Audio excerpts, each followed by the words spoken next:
Okay, let's look at those movements now. We've got Gary Booysen, Director and Portfolio Manager at Rand Swiss, who joins us this afternoon. As always, thanks for joining us this afternoon, Gary. Let's start with those overall market movements. I did say huge contrast to the close that we saw yesterday, assuming there was a lot of profit taking that would have happened on the markets today.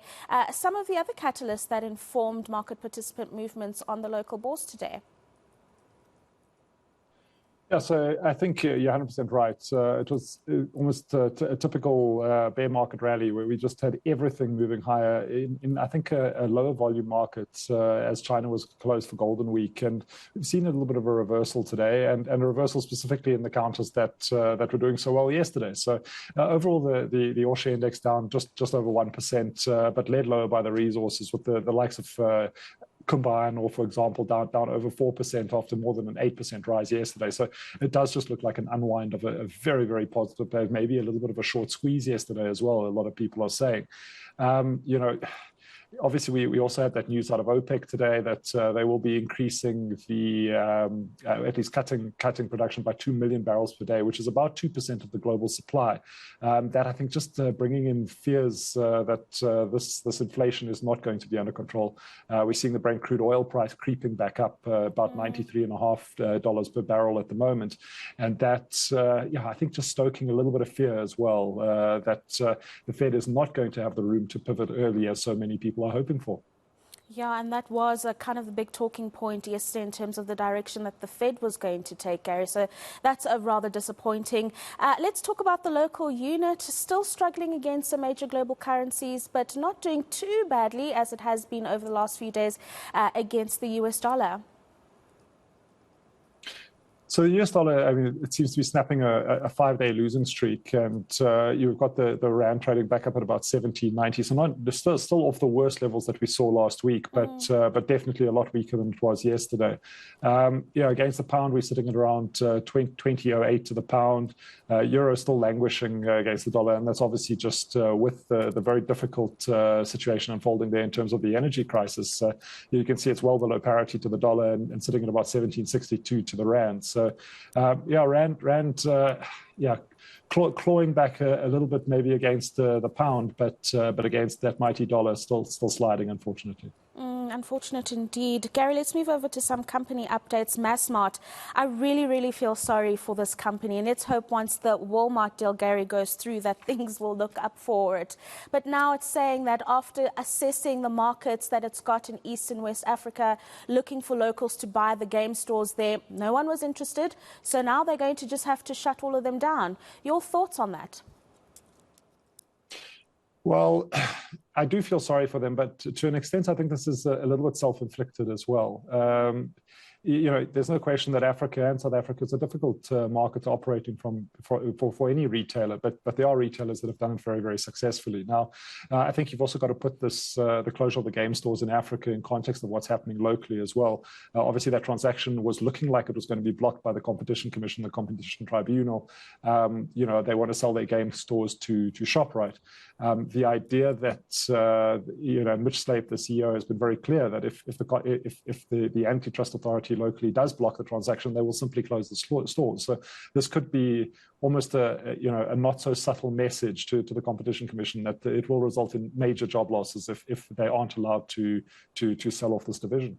And just your outlook, medium to long term for Massmart, Gary, what are you thinking of them as a business, and whether, if they are able to continue to implement the strategy that they've spoken about on numerous occasions, and of course shaving off the game component of the business, is the outlook positive in that regard? As I said, I think when you've got a backer like Walmart, you have an incredible opportunity to do amazing things in an emerging market like South Africa, which really can serve as a springboard into Africa for a business that is largely going to become more and more digital and more and more online. I think the unfortunate thing is that we could see this all happen, off exchange. So the general public is not going to be able to participate in the massive value unlock that can occur if this doesn't remain a JSE listed company. And from all indications, it does seem that the idea is to take it off exchange and do this all kind of behind the scenes as a more private company, which is unfortunate. Let's move on to Capitec. They're now offering life insurance, really just growing their stable of offering to consumers. I mean, what did you make of that announcement? And really, it just unlocks more opportunities for clients and growing its market share within the South African context.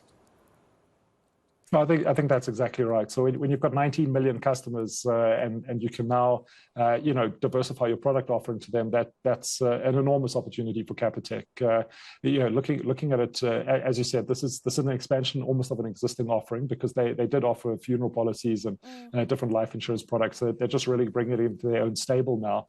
But as they flesh out and become a more mature bank, I mean, we'd expect them to move into other financial services as well and start offering other value-added products. It's how they can really leverage that enormous customer base that they've managed to capture. And then, of course, let's move over to the United States. Elon Musk always keeping us on our toes in terms of news around him. The share price for Twitter rallying quite nicely today after he's now decided that, you know what, he's actually going to go ahead and buy Twitter for, was it $44 billion US?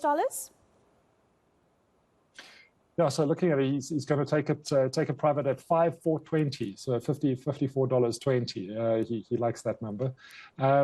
Looking at it, the market does seem to believe this as well. So it was 2 weeks to the trial, potentially where they would have to go to trial, obviously, between the existing management and Elon Musk about whether or not he was going to be forced to fulfill that deal.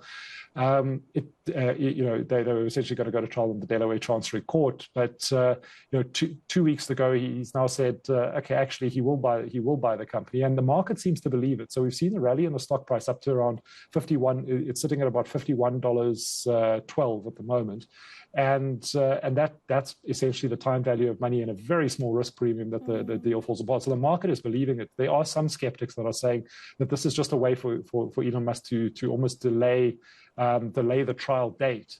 By saying, oh, he will accept it, and then we might see further ructions down the line.